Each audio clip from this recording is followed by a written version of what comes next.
Check, check. Check, check. Kyler Murray sucks. Kyler Murray sucks. All right, I think we sound good.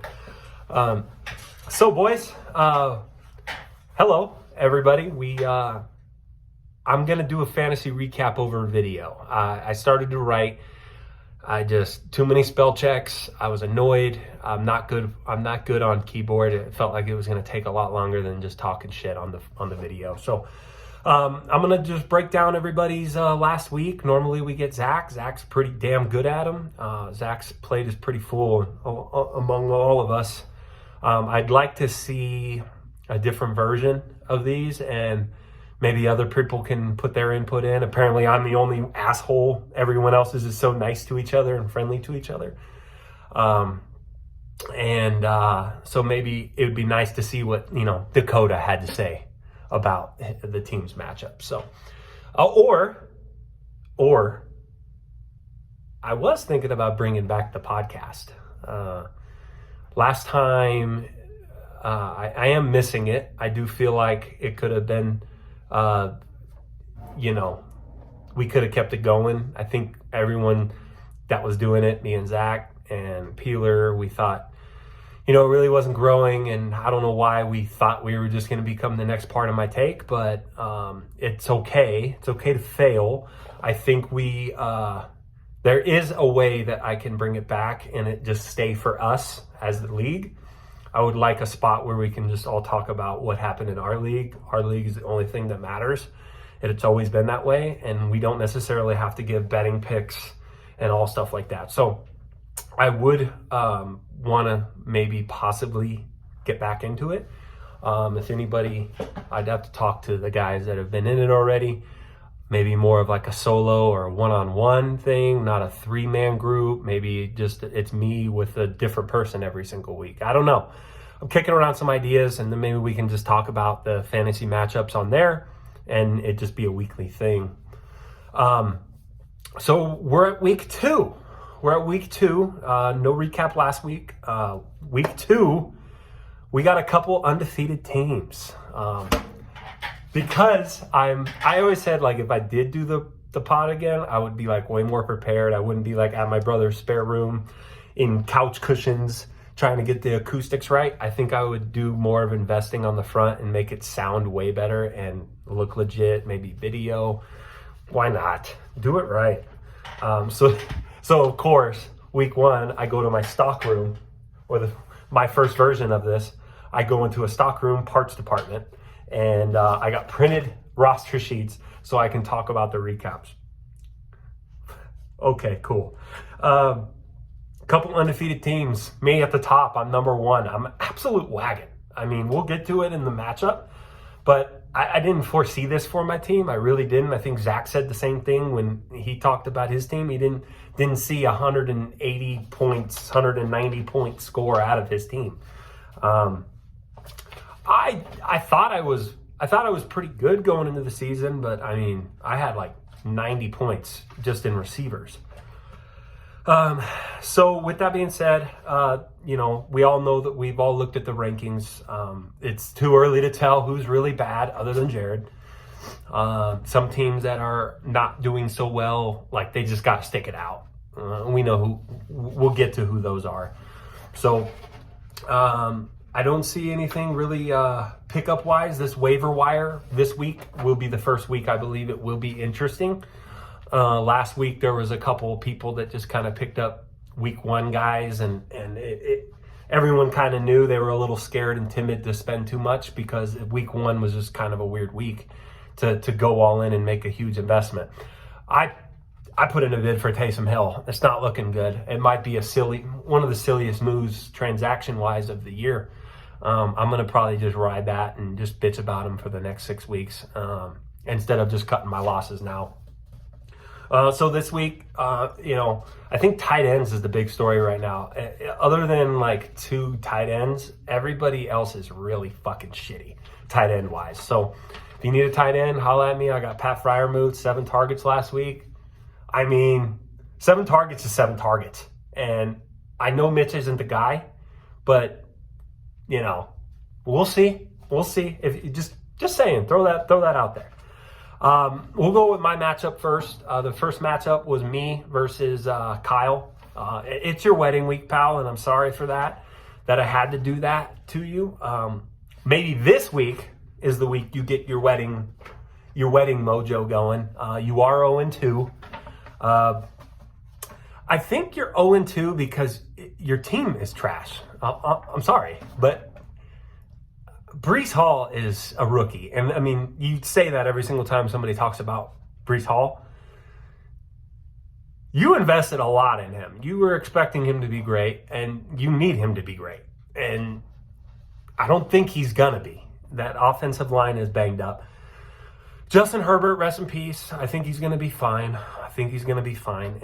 And Eckler's a dog. So if we look at your team, we're depending on Breece Hall and Michael Thomas. Those are going to be the X factors in your team's success. And even when they've played okay, you put up a decent week, 120 points, you just ran into a wagon. So I think you kind of met your tippy top. You need to figure out your waiver wire.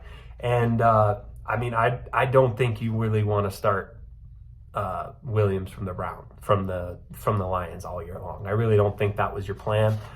So look at your bench. None of these bench guys look very good either. So we got to grind a little bit, and that's okay. My team, I put two guys in there that got hurt. They got 2 points, 4 or 5 points combined between Jerry Jeudy and James Conner, and I beat you pretty handily. Jalen Hurts looks like an MVP. Jalen Waddle, that was amazing. Cooper Kupp is going to do 30 every week. That's just kind of how I drop my team. We look for winners. That's it. And I think I got some potential on the bench. Like I said, I'm shopping trades. I'm down to fuck my team up and see what happens. 7 minutes. I don't know if these long videos, I don't know how they're going to send, but we're going to find out. Next matchup, we got Mr. and Dakota. So this matchup was interesting just because Dakota's team just fucking balled out. Lamar came out absolutely firing, and he had an amazing day. He looks an MVP for him, just along with Jalen Hurts, and those are the games you draft Lamar Jackson. You spent the money to get him. This is why. So he did good. Allen Robinson scored once, so that was cool to see him back. I'm sure you were a little scared the first week. And Dalvin, not a great week, still put up 153 points. That's impressive. Debo Bateman had a good day. It was just an all-around good day for Dakota. He's got to be feeling better that week one.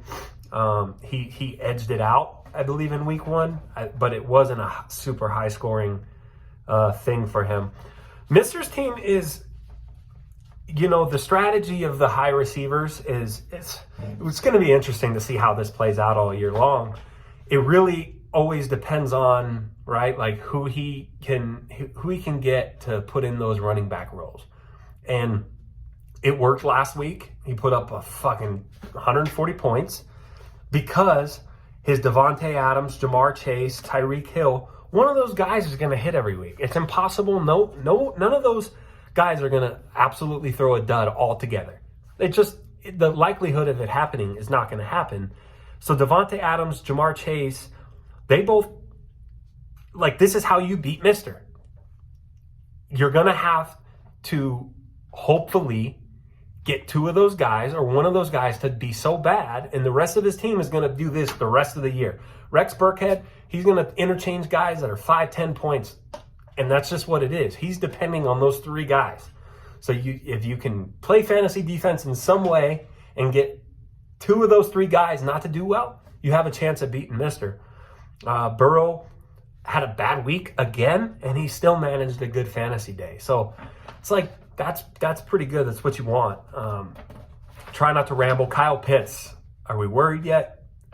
I know we just talked about tight ends at being a weird spot for all tight ends, but Kyle Pitts, he's lining up in receiver. He's always on the field, and he's not getting targeted. Arthur Smith. Let's figure it out, bud. Get your best players the ball. You have nobody else there. Move on to Austin and Adams' team. Okay, that one, I mean, Adams' team is fucking awful. And Josh Allen played well, obviously. He's the best quarterback, fantasy-wise in the league, I believe. We'll see when it comes to, you got Jalen and you got Lamar. Lamar is a little less inconsistent with the huge fantasy weeks, but Josh Allen is going to get you 30 every week, and we know that. He puts Cordell Patterson in. That didn't work out. Juju and Cooper as your two receivers. Cooper actually had a good day, and I don't see that really working out for you all year long. Trying not to be negative. Why am I so negative to everybody? The credit is going to go to Austin here. The credit to Austin here is he had absolutely nobody ball the fuck out. Christian Kirk, that was his top scorer. He beat Augie. Christian Kirk was the number one guy. The rest of these guys, Gibson, 12 points. Henry, 8 points. Nobody's lighting it up. Matthew Stafford, 18 points. And yet, he just got consistency all the way across and was able to edge out a win. And I don't think this team's going to be lighting it on fire. I think Austin would even tell you that himself. But he's sitting there at 2-0, and he hasn't had anybody play great yet. So he's going to need some of his guys to hit to win some games later on in the year. He knows that. Derrick Henry's got to go back. I don't know if King Henry's going to be the guy like we've seen in the past. But he's still going to get production, and that's most important. So being positive, Travis Kelce hasn't played great yet, huge numbers-wise. But, 130 points is pretty good. And so I think you got to be happy with that. Augie's team's got to be ranking down there at the bottom year long. We're looking at a potential toilet bowl winner right there. Moving on, Braden, new guy with his first win, edged out a win over Tyler by 2 points. Last night, it came down to Monday night, and that was the difference. You had a pretty decent day from everybody. Again, no one's lighting it up on your team, but 113 points, it's pretty consistent. Zeke Elliott, whoa. Not great. And I don't have a whole lot to say. I didn't do too much prepping for this. I'm just looking at a fucking printed out sheet. Stole a bunch of paper from my job. And this is what I'm going off of. But Higgins, I think we all started the game. We watched the game, and we're like, oh, Braden's got Higgins in. This fucking new guy ruined it. Like, what is he doing? And then he started, played well, and we all got egg on our face. At least I did. Me and Zach, we both kind of were like, what the fuck, Higgins? But good for you. Good for you, Braden. Tyler, not a lot of good play here. Aaron Jones, Mike Williams, both went the fuck off, but yet Trey Lance, the big thing there. Trey Lance injured with an ankle injury, so he just got to wait for some things to work out. We'll see him on the waiver wire looking for a new quarterback. He's got a lot of things on the bench maybe we can work on. Moving on, I don't see either of those teams being a huge threat, but it's early, and I think Tyler's got the better team. I think he just, with that Trey Lance injury, that's the reason why we lost. Sorry, Braden. Donald versus Justin. Whoa. All right. And to be careful here, because not only do I think he has potentially the worst roster in the league, it's not the worst roster in the league. And it's my brother, so I can be as mean as I want to. He had Michael Pittman hurt. We're going to preface this by saying Michael Pittman's hurt. Alvin Kamara did not play, and Gabe Davis did not play. Those are 3 guys that would have been in his lineup. So maybe I'm not going to be mean, okay? Because those are 3 pretty big pieces. Neither of them played, and yet he was forced to lean on his guys. These are his guys. Travis Etienne, who's just, shout out fantasy footballers for this. He's just Travis Etienne, okay? James Robinson's the better player. Jacksonville knows that. Everyone watching football knows that. Travis Etienne stinks. Sorry. Chase Edmonds, Raheem Mostert got more carries than Chase Edmonds. So, not good. Jahan Dotson balled out. Justin Jefferson, if he doesn't go out crazy, I mean, he still ended up with 11 points, not terrible. Cole Kmet, drop him yesterday. He's terrible. I want 0 part of the entire Bears offense right now. I think Justin Fields had 11 throws. Not good. Not good for Mooney owners. Not good for Cole Kmet. Not good for... They run the ball there. That's what they do, and they still stink at it. So Bears might be terrible. Jeff Wilson, 12 points. You know, I don't know. He put together the best he possibly could, scored 85 points. So moving on, not try to be too mean to him. Donald had a good day, and mostly because Amon-Ra, St. Brown, 40 points. Huge. Amon-Ra is amazing, and I love that for Amon-Ra.